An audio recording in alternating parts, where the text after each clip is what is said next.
TV umpire to director, we have a player review. Can we rock and roll, please?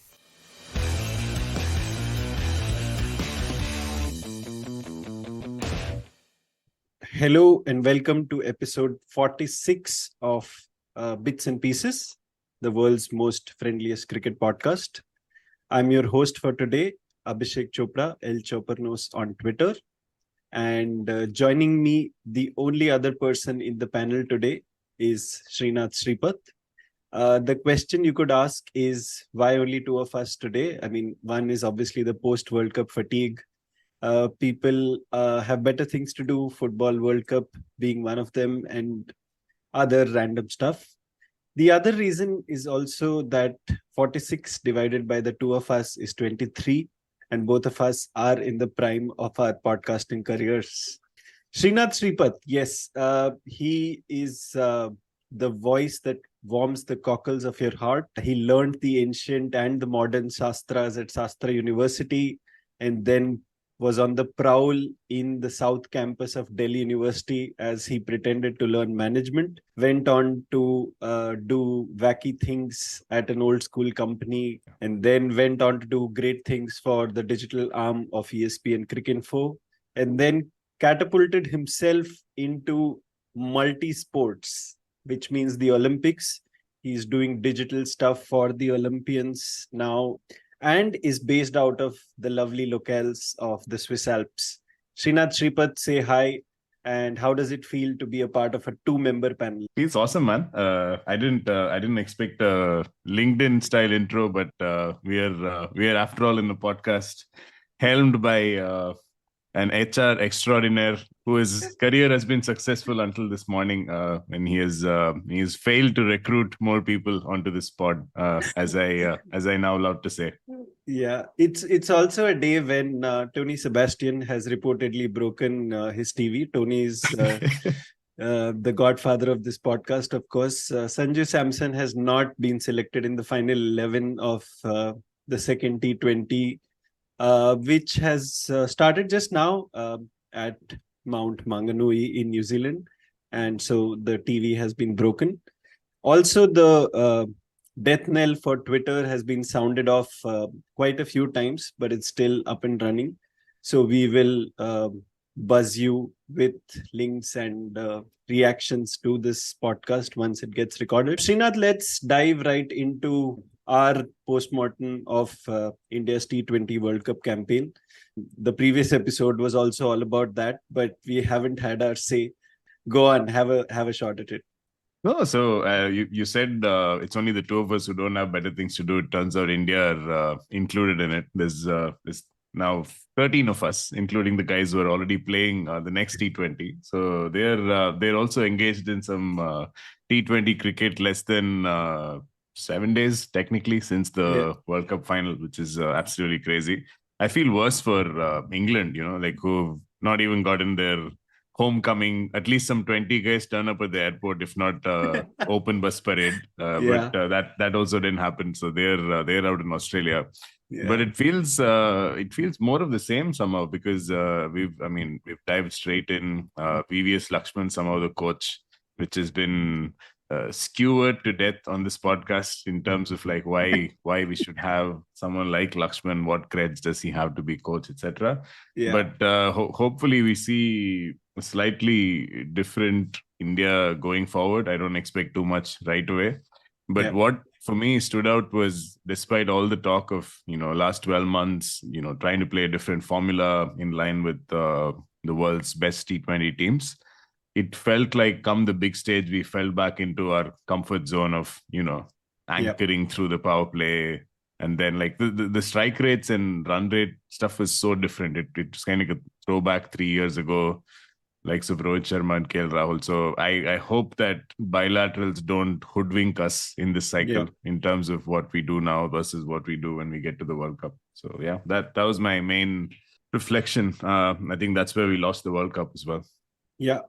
And I mean, I don't know how cool it is on Ashwin's part to sort of go say it out loud in whatever he does on YouTube. But I mean, he's left no stone unturned to tell the world what he thought of India's campaign. Admittedly, his own campaign was quite unimpressive, aside of a few, I guess matches or balls even. But yeah, I mean, it's just bizarre how, I don't know. There's a saying which says, you keep doing the same things and expect different results. And that is perhaps the definition of whatever foolishness or stupidity. I mean, India's campaign was all about that. Uh, I don't know if it's the selectors who were the problem, but they have been summarily sacked and they're going to look for new guys. Again, I think what Joy Bhattacharya pointed out on Twitter was very prescient, in the sense that anytime a former cricketer takes up this sort of stuff, selection panel, etc., one, he's not adjudged to be good enough by any IPL team, because if you're good enough, you're going to get one of those gigs. And two, or a broadcaster. Or a broadcaster. Yeah, I mean, that is anyway there. I mean, all sorts of people get their chances these days. So I also think the qualification criteria doesn't mention anything about T20s, etc. So I'm not really sure, what is going to change with the selection panel. But I think the buck had to stop somewhere, and it has at the door of the selectors. And yeah, you just hope that the new guys do a better job at figuring out who's to play, who's not to play, and select players on the basis of different metrics. I also hope that the BCCI takes note of what we did, and I think the orange cap particularly is a very, very flawed incentive in terms of what they do in the IPL.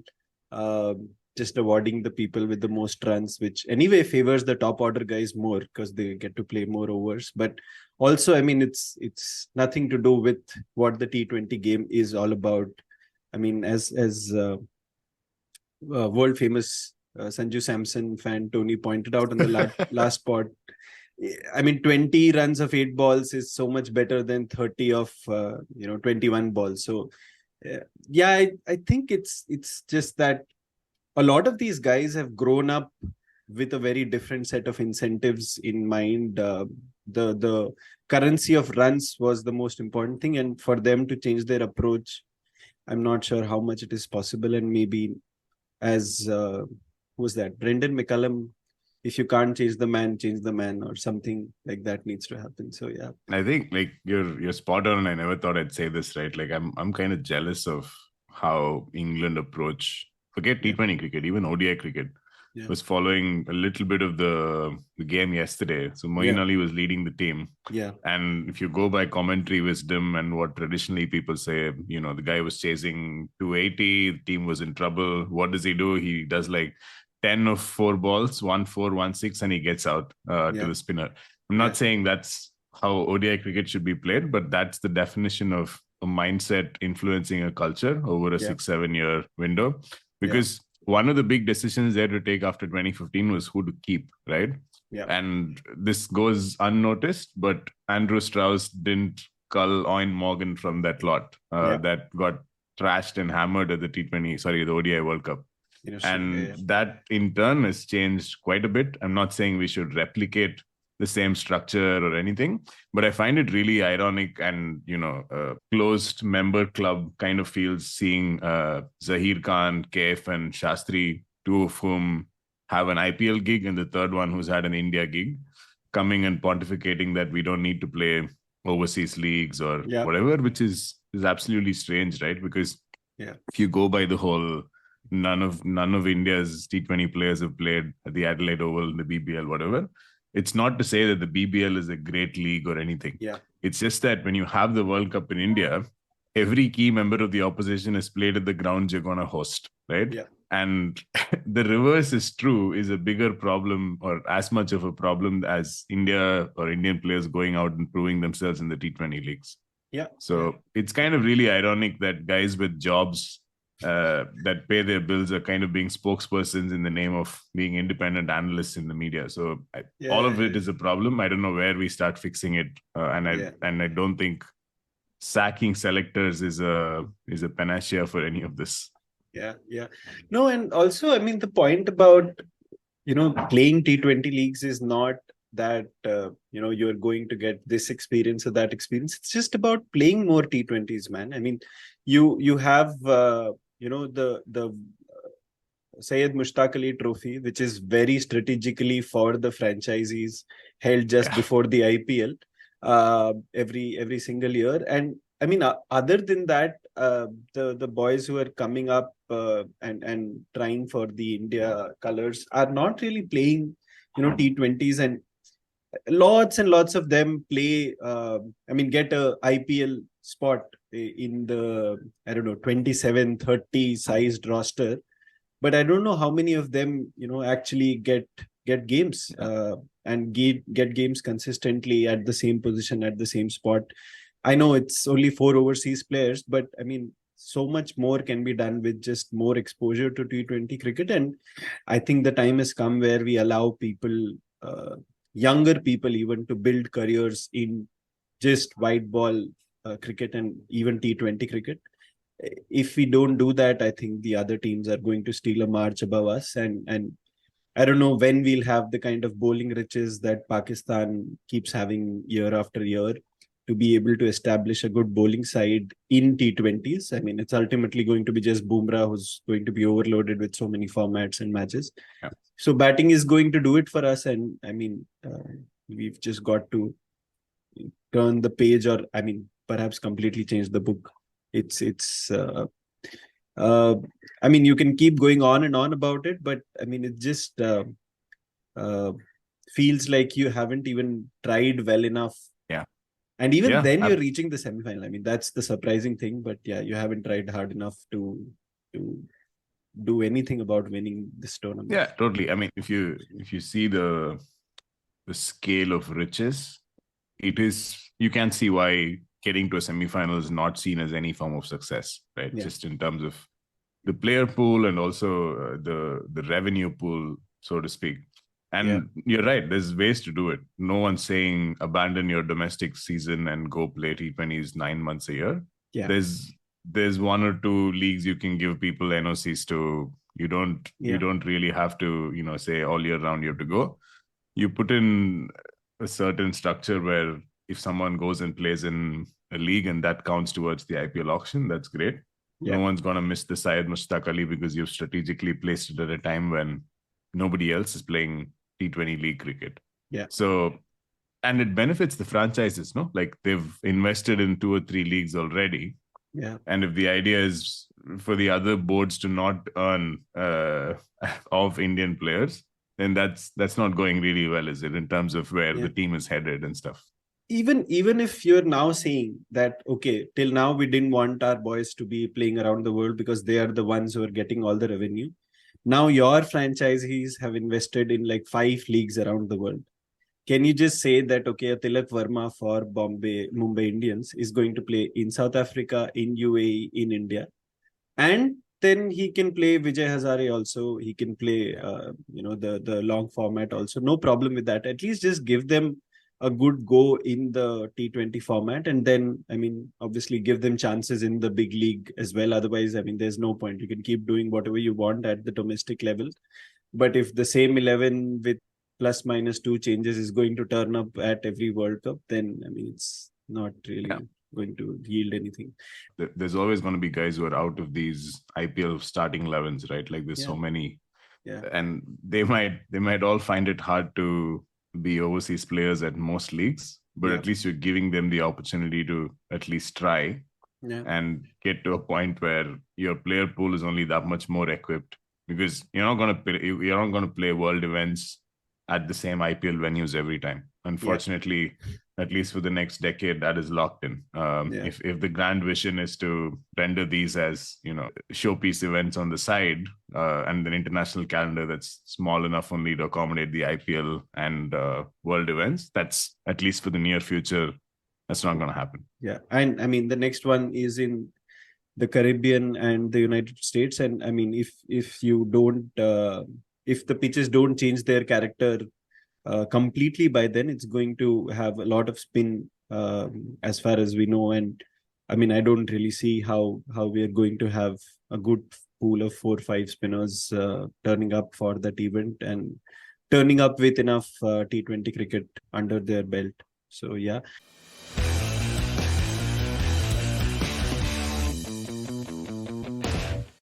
Interesting stuff about the match yesterday. Actually, I was watching myself, and I really felt. I mean, it could just be the post World Cup thing, but when Vince and Billings were going quite well, I Yeah. really thought that. I mean, under Morgan, at least one of them would have just gone for, you know, all money and then just blasted the, or at least tried to blast the Australian bowlers out and really close the game then and there, or to a great extent. But they didn't seem to do that, and I don't know if that caused their downfall ultimately. But Zampa came in and bowled an absolute dream spell. I mean, that guy is like the prototype for Yeah. the perfect T20 slow bowler. Doesn't bowl short, doesn't bowl too full. Obviously, gets hit for boundaries every now and then. But man, his line and length and all his plans, and when he bowls what overs, it's just a sight to see. I hope Australia had better plans around him, so that I mean he could get the accolades he deserves. He doesn't. I think he didn't get an IPL gig last time, but it's just an absolute pleasure to watch him bowl with the white ball, even in ODIs, but definitely more so in T20s. The kind of plans he has, and I mean, obviously, I'm talking about a day when it all came off well for him. But even on days it doesn't, it's just so good to watch him bowl with the kind of control he has.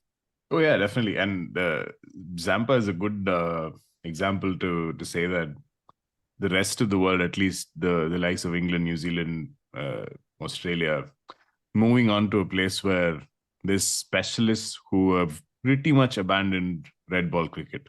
Yeah. Right. Yeah. And exactly. You want it going both ways, which is your red ball guys are compensated well enough, and that's never a problem with the BCCI. Like your contracts are great, good enough. Yeah. And your Pujaras and your Viharis continue to play red ball, specialize in that format. And I'm sure there's a few others coming down, right? Like you think of a Panchal or an Abhimanyu Ishwaran or like the next gen after that. Yeah. Those guys can do the red ball stuff. And then there's your all format guys. There can be a few of these. They don't need to be exclusive. And the likes of Kohli and the sort of elite of Shubman Gill, let's say, is the next generation. Those guys straddle all formats. Want to be difficult, but you're rotating them. And then you've got your white ball only guys who, like the Will Smeed example in England is quite a big deal. County contracts pay nowhere close enough. But the guy has bet all his money. He's 21 years old. He's opted for a white ball only contract. Yeah. And that, again, is a revolutionary thing in county cricket because guys don't make that call at 21. And he's going to get his contracts in T20 leagues. Yeah. And they all believe there's an ecosystem big enough to pay their bills around the year rather than just, through the summer in England. Yeah. And that's kind of where this is going. I don't know when Zampa even played a red ball game last. He might play one or two Sheffield Shield games, but I don't think it's a lot. I don't think he does. I don't think, I mean, at least Sheffield Shield, at least for the last 2 seasons, I've been following on and off, and I don't think he plays red ball games. And just keeps honing his craft in leagues around the world. And Will Smeed is a very good example because, I mean, he was not someone who was great shakes at the red ball game. I think he was in his county second 11, if I'm not wrong. Trying for the first 11, realized it's not going to work out, and at 21 he's made that call. So brave call, and whether one likes it or not, more and more people are going to make that call. And India is perhaps standing still in a world that is moving too fast around it with respect to how it's approaching T20 cricket. And I mean, it's got to change if you've got to expect different results. Otherwise, I mean, there will be odd days like the India-Pakistan game at the MCG when one person's brilliance is going to get you across the line. Otherwise, I mean, the system will shine through for worse or better, whatever it is. The creme de la creme of support staff will always come into the IPL from all of these leagues, distill some of those in-game intel and all of this stuff for younger generations. Never in question. Yeah. But if you constrict them to BCCI run competitions and just a certain set of conditions every year after year, I don't know. It's probably showing in the results. You can argue that India have been, pretty average and had a bang average T20 record since the 2007 World Cup itself at ICC events. Yeah. And and it's not a new issue restricted to the last few editions of the IPL. But over the years, despite not having the same kind of money, most of your other nations have moved on. Like at least you can say that West Indies won 2 World Cups in the space before regressing. So it's kind of all or nothing in some cases, but at least they've all moved on, tasted some success. Like, I don't know how many unique winners of the World T20 we've had since India. Like, what, 5-6 countries have won? Sri Lanka, Pakistan, Australia, England, West Indies. At least five unique winners. Yeah. Without India doing it, which is a shame, to be honest.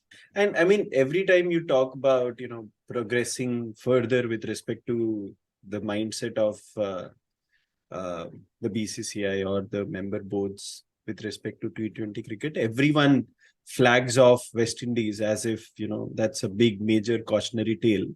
And I don't really see the point of the analogy. I mean, the relationship between the West Indian cricketers and the board has been very, very broken. I don't know, since Lara's time. I remember Lara and Courtney Walsh and all of these guys having issues with the board. So it's nothing new. It's not something that has happened because of T20 cricket. And I mean, West Indians have been going and playing English league cricket, I don't know, since Leary Contestine or something. So yeah, you can't just, I mean, there's a way to do it. There's a way to do it. And that's something that England has, for example, done quite well. And Australia isn't really at the top of their game when it comes to BBL, but at least, I mean, guys like Zampa or Tim David, etc., are shining examples. Tim David didn't come off well in this World Cup, but at least they gave him a go, man. Like, it's just, you can keep crying about it till the cows come home, or till Sanju Samson gets a good go. I don't know which one. I was gonna bring it up. That what would India's equivalent call have been to get Sanju in, because he's your modern day T20 star, in the sense he doesn't care for your average. He goes for his shots, and it's always the old tired line in commentary, right? If he learns to pace his innings, he could go on and make 50. Like, that's not the sport, guys. That's Test cricket. 20 of 6 is like a great innings. And I mean, I posted it on the group the other day. There's a Ravi Shastri snippet where he says, Sanju ko chance do, 10 game khilao, baaki logo ko bahar bithao. Man, he was there all the while. You were there, yeah.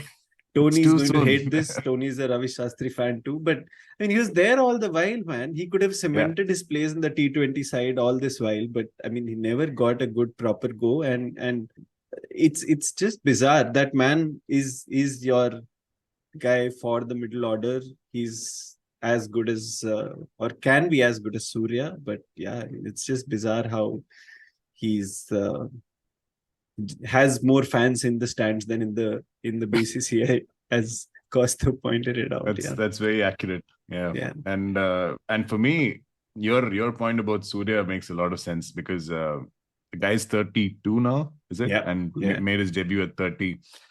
He has shaped his game around T20 to a place where he's like, I'll make myself undroppable. You guys see how this doesn't appeal to you. And it's taken him so long to break in. And that's kind of a cautionary, sad tale in Indian cricket, because the guy didn't have his 360-degree game that he has now 5 years ago, but he's kind of chiseled it to a point where you say that he's your first ever modern made for T20 batter. And that says a lot to the guys coming in, right? Like, this is what you need to do to prove yourself to get there. I mean, sure, he plays some Ranji cricket and he's probably good at that too. And Shastri is arguing for the other direction as well, like pick him in the test squad. So my point is that to create these cricketers in today's Indian systems, kind of despite the system being what it is, rather than through it. So, yeah. And I mean, even Surya, for example, I mean, I'm very, very happy for him. I've seen him a few times in Ranji cricket, and I mean, he's certainly someone who's just in there with everything he's got, every single ball, every single match. But I mean, imagine the kind of uproar that would have happened if after all these years of waiting, he would have come in, played the way that he does, and those shots didn't come up. The Bombay lobby point would have come up, and I mean, how domestic cricket is not good enough, and there's a huge gap between that and international cricket would have come up. You've just got to, trust these guys who have a very different way of playing, and just make sure somehow that that things change. Yeah. Yeah, as we speak, Rishabh Pant is out for 6 of 13 in the power play. Barely a day after Dinesh Karthik bigged his power play skills up. Firstly, ignoring the irony of Dinesh Karthik bigging up Pant.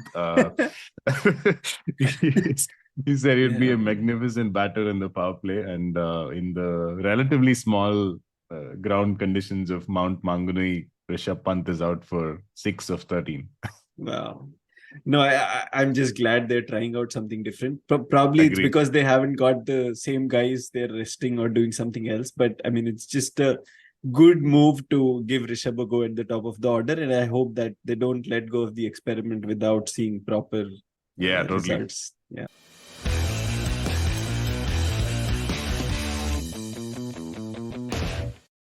Maybe we can do the earliest possible preview of some sort to the India-Australia series.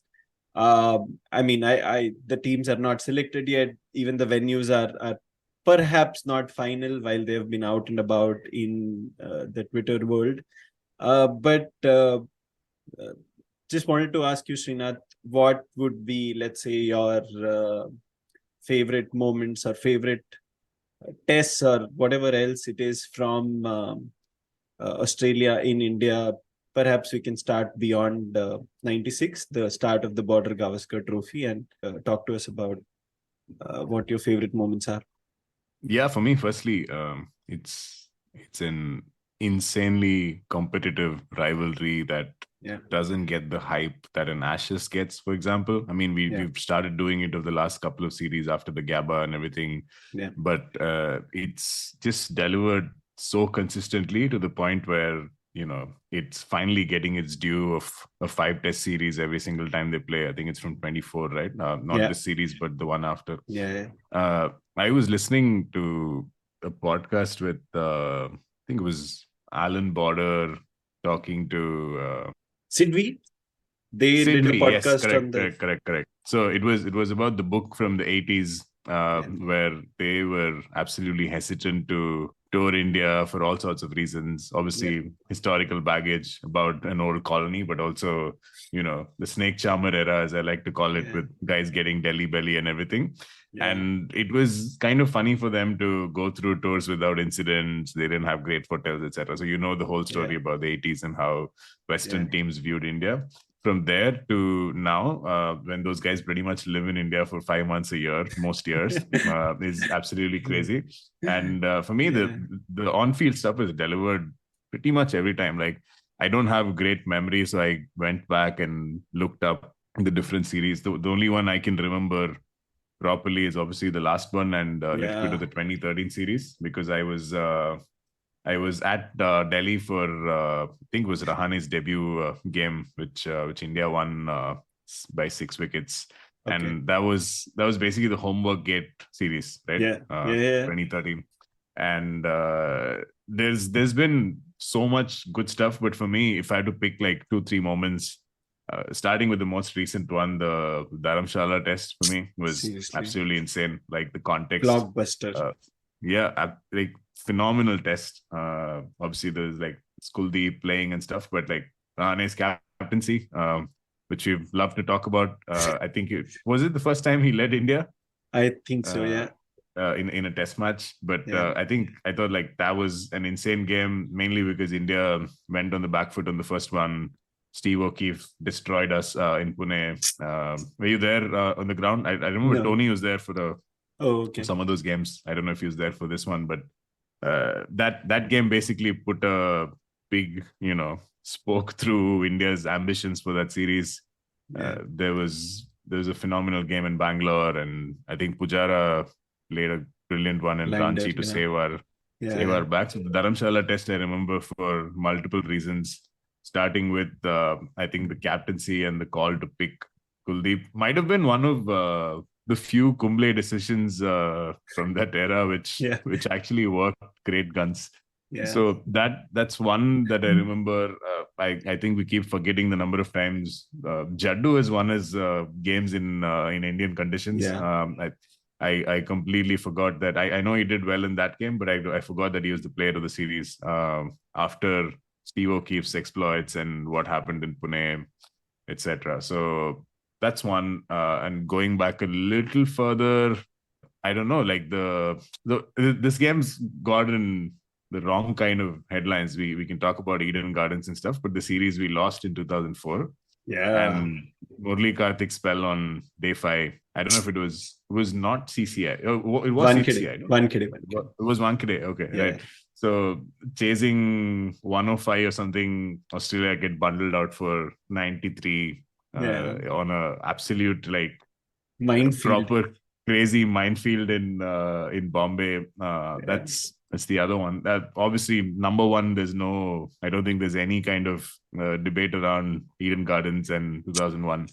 Yeah. I'll let you go with your choices, but for me, the abiding memory of Eden Gardens was I was in school and we used to go for lunch to home after every like first half.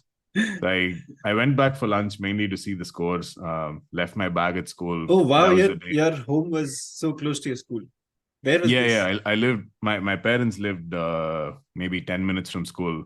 Oh, this is a KV inside. No. A small town, but private school, not KV. But basically, I used to take lunch. But when there was a cricket match on, I'd come home. That's kind of how it worked. And I left my bag and came home to see the scores because we were already following on. And Dravid and Lakshman were batting. That's the day they batted out the whole day without. And I didn't go back to school. I remember this very clearly because I had to go get my bag the next day from school, and I got a earful from my headmistress for leaving my notebooks and everything on the table. And how it was not the maid and cleaning people's work to fetch my books and everything. So I do remember that very, very well. Wow. So that's the memory I have of Eden Garden 2001. I don't know, like there's been DVDs since, but I am very proud to watch at least half the day's play on a working day. Nice, lovely.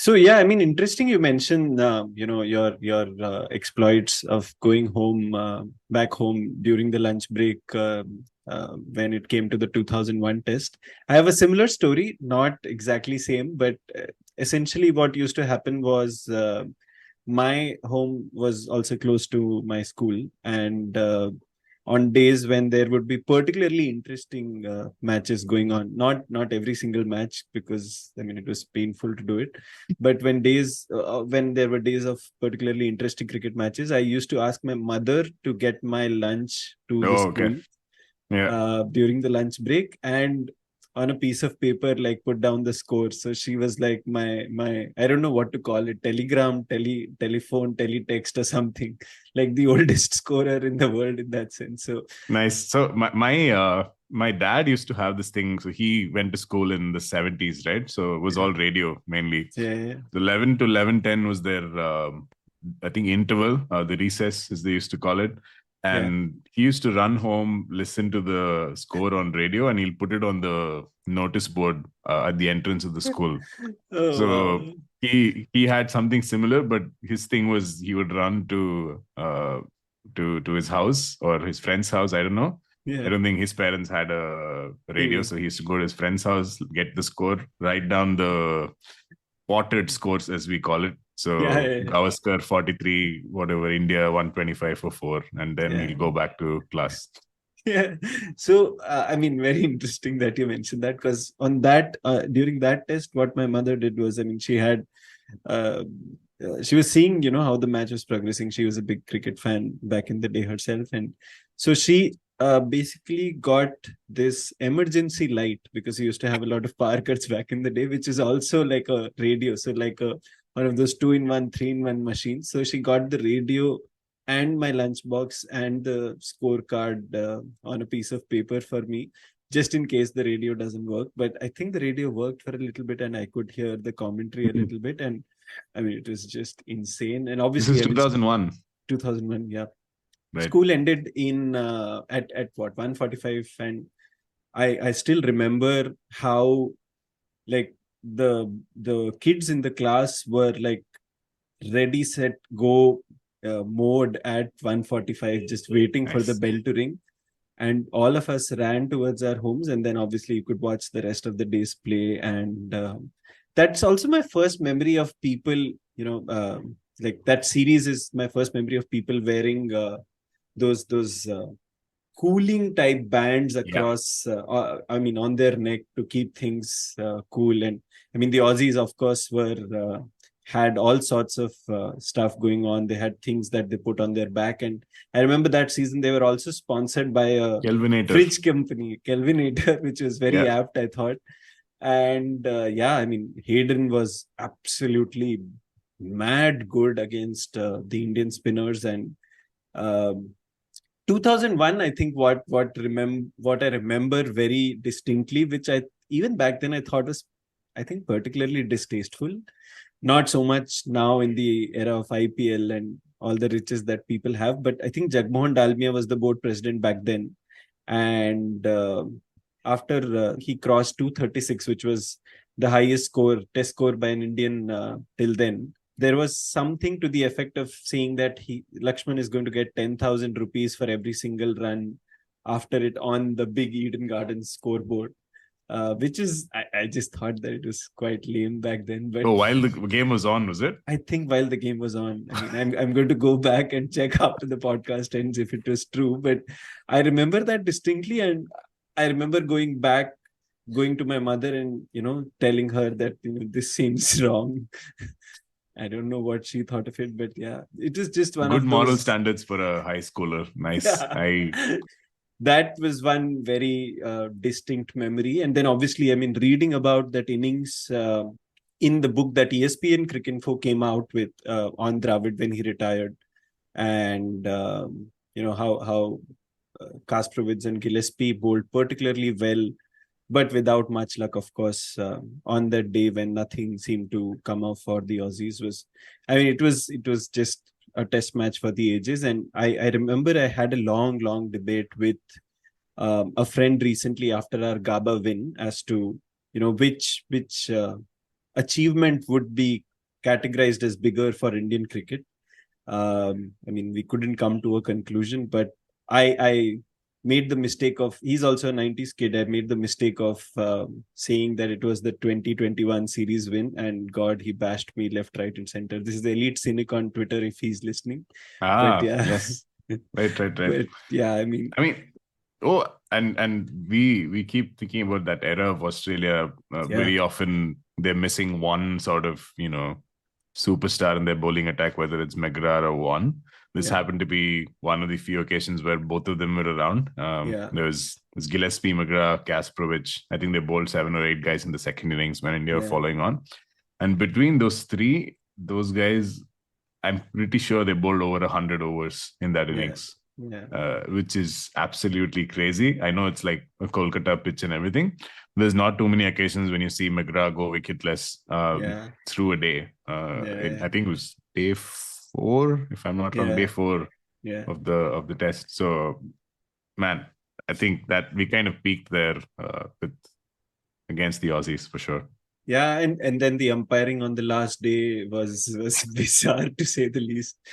And I mean, even the test after that, actually, Chennai was a proper thriller of a match, and Harbhajan scoring the winning runs with his KG bat was like a nice end to the series, in which he shone through for us. I think he had 32 wickets, and the next best guy had less than 7 for India.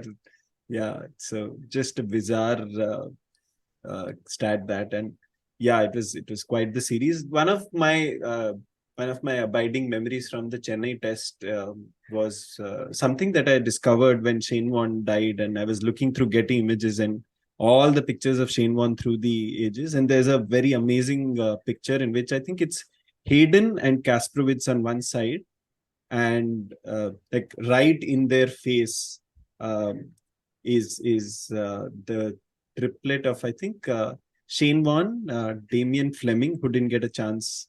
I think he didn't get a chance at all in that series of one test. And there's one more Victorian. And the reason for that picture, I mean, obviously they were not actually fighting. They were just like facing off in a funny way. Because back in Australia, the two states, Queensland and Victoria, were going to face off for the domestic ODI final. Oh, wow. Okay. So that was a nice picture in which, I mean, they all had crew cut hair, right? I mean, as soon as they got to India, their hair went off, and it's a nice picture. And I thought it also represented a side to the Aussies where, I mean, they were absolutely bashed in Kolkata, but they had their spirits up and they had something very random to look forward to other than what was going on in India back home in Australia. So yeah, nice, really nice picture that. Oh yeah, I mean, I don't think they have the same level of affinity for the BBL the same way, because very often these guys keep trading teams for each other. I know like a lot of the Sydney guys have played for both the teams. Melbourne, same thing, I guess. Like, so you don't have that affinity of playing for, I mean, your entire career for Victoria. You think many times over before you switch state sides, especially if you're an international guy. You have no reason to switch if your Aussie places in. It's locked in. And everybody love to hate New South Wales. And I mean that sort of interstate rivalry is perhaps not so much there in Australia anymore. But that is one test to remember. The other one I remember is also a very odd one, which is the first Border Gavaskar test, which is Delhi 1996. My God, what was that pitch? Like even as a little kid, I saw that pitch and I was like, man, this is worse than what we have in school, at least in terms of how it looks. Not that our school had a great pitch in the first place, but yeah, I mean, that test I remember particularly fondly for that other catch of Michael David Slater. Johnson. Yeah, David Johnson was the bowler. One of those bowlers, I remember reading a line where they said that he came from obscurity and he'll return to obscurity. But I mean, that one dismissal where he slashes a wide one and Azhar, I don't know, leaps just like feet above the ground and horizontally. Catches it. Amazing catch. And obviously Mongia did what he did. Very unmemorable innings. But I mean, ultimately won the test for us, and Peter McIntyre was there, and Steve Waugh played a really nice innings in the second day. But obviously, I mean, the Indians couldn't dismiss him, but the Cobra attack. I'm just seeing the scorecard, and I didn't know who the second or the first spinner was, along with McIntyre. Was Brad Hogg. You know? Yeah. Brad Hogg. I didn't know that. Wow. Yeah. So yeah, I mean, an insane venue for a completely like random test. And I think Tendulkar was the captain back then, right? Tendulkar was the captain. Yeah. So yeah. The last one I think is Bangalore, 1998. Yeah, and there's this famous incident before that test when Gavin Robertson, who was the Aussie off spinner, was obviously new to, or I mean, he's a complete alien to Indian conditions. And there's this incident where he and Steve Waugh are waiting at the airport or at the hotel or something in Bangalore before the last test, and obviously they are at their wits' end by that time because Bombay has thrashed them. Then India has thrashed them. Sidhu has thrashed them. Like nobody is giving them even a single inch. And then Prasanna greets Gavin Robertson and Steve Waugh, not with a hi or a hello or anything, but something on the lines of, you have no idea what you're doing here. And then obviously, I mean, Prasanna delivers some sort of a masterclass to Gavin Robertson, who, I mean, doesn't immediately pick up a 10 for or something, but he bowls quite well. And obviously Kasparowicz puts in the performance of his life. And even before, I mean, even though Tendulkar scores one of his boisterous, brilliant hundreds, Australia go on to win that test. And Mark Taylor also saves some face with a brilliant 100 in the chase. So, yeah, I mean, that's the other test I remember very fondly. And I mean, with all of these tests, especially the Kolkata test or the Bangalore test in 98, or the abiding memory also is what Sportstar used to publish, or the posters that it used to publish. So even if you watch the match, you've got to read Sportstar end to end to just read about it and feel nice once more. So also this was very much just to throw it back a couple of generations, pre-dial-up or broadband. Like BSNL was, I think, 99, 2000, if I'm not wrong. And Sportstar was your best way to consume it. And obviously Cricinfo didn't have anywhere close to the scale of content they would go on to have in the early 2000s after Western acquisition and so on. So I do agree with that. And for me, the Hindu and Sportstar were the two things you got where we lived, and used to be like 10 rupees, if I'm not wrong, in the late 90s, or maybe even less. And the poster was always delivered. Center spread, you could put it on your wall, and sometimes you didn't care who it was, right? There's a great poster, it went on the wall. Doesn't matter if it's Indian or someone else. So fully. Yeah, I remember there was this, I don't know, Moroccan runner or African runner called Hichem Al Guroj or something. Yeah. I remember one poster of his was there before some Olympics or World Championships, and it was, I had no clue about that guy. Even right now, I'm sure I'm pronouncing the name completely wrongly. But it was just one of those brilliant pictures, and they put it out in the center spread, and it was a brilliant poster. Now that you say it, I can picture how he looks like. Green top, shorts. Green top. Shorts running. Hisham El Guruj. That's nice that's how you pronounce it. Yeah. So I mean, then the rest of the series that you followed, right, after 2001, there's obviously the debacle in 2004, and then I think 2008 also India won or Australia won, I can't even remember. Then there was the homework gate and all of that. But I mean, all of those tests were, you had already sort of figured out for yourself the politics of cricket and Big Three, and the IPL was coming in, and so some of the sheen went off the rivalry, so to speak, because it was almost a clash of civilizations before that. And I mean, now it's as you say, they perhaps have a place in Bandra, all of these Australian cricketers. At least Warner definitely does.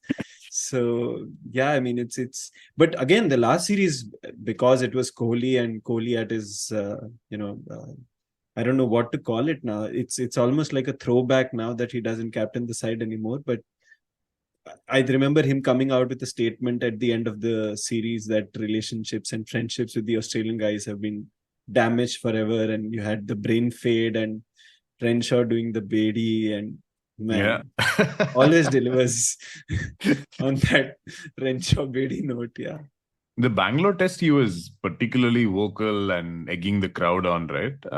That was, that kind of stands out in my mind as like the final afternoon of the Bangalore test was pretty epic in terms of what Kohli did, and how we G'd everyone on to pretty much carry India to victory in that game.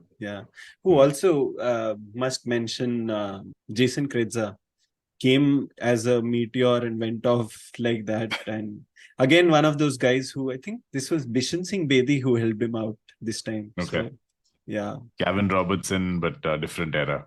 Different era, And that ball to Lakshman, I think, which is like a proper off spinner, bowled him through the gate. Wow. Oh, and of course the Mohali test, man. I mean, when you start counting them off, the number of test matches which have just been glorious in India against Australia, too good. And we haven't even gone before 1996. So I'm seeing the Bangalore test. I thought I remembered fairly well, but I'm seeing how Ashwin got a 6 in the final innings, and guess who was the player of the match? KL Rahul I'm sure like the second innings was a particularly important 50. But I didn't remember that it was Abhinav Mukund opening with him in that game for India. So Wow. it says a Yeah. lot about how quickly cricketing memories are accumulated and what we remember from. It's Yeah. just 5 years now. Yeah. But man, I've always wondered why they don't show more of the test series on Star Sports like 1,253 channels. It's always some boring, like the thing is, if Sony has some live match going on, then the other Star Sports will show some recorded match of the same two teams. Instead of that, they should just, like, if India New Zealand is going on right now, if someone can broadcast that India Australia 2007 series, I don't know, ball by ball, session wise highlights, I'm sure it's going to rake in more numbers. Man, that You was will a have series and a viewership. half. Yeah. You don't even need to show all sessions in their entirety. You can forward the ones which are boring, put highlights, and yeah. Such a series.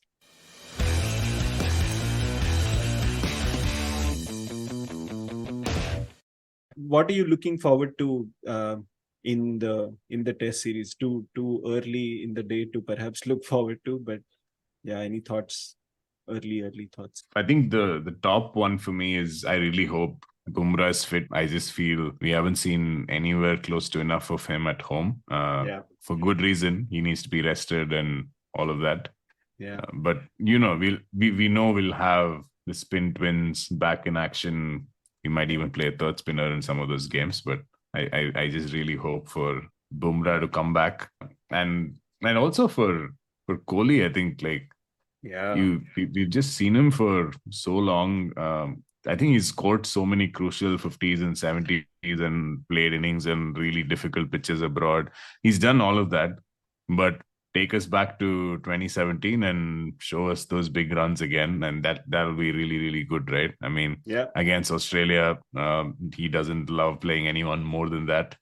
So for me, those two things, because these guys have carried Indian cricket for way more than we acknowledge today. And I'd include Ashwin in tests as well.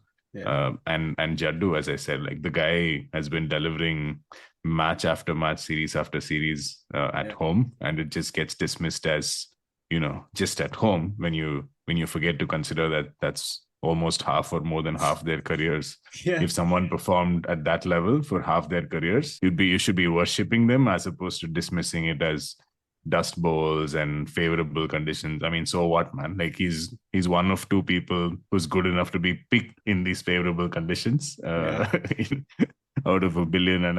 So for me, I think this generation will pass before we realize it.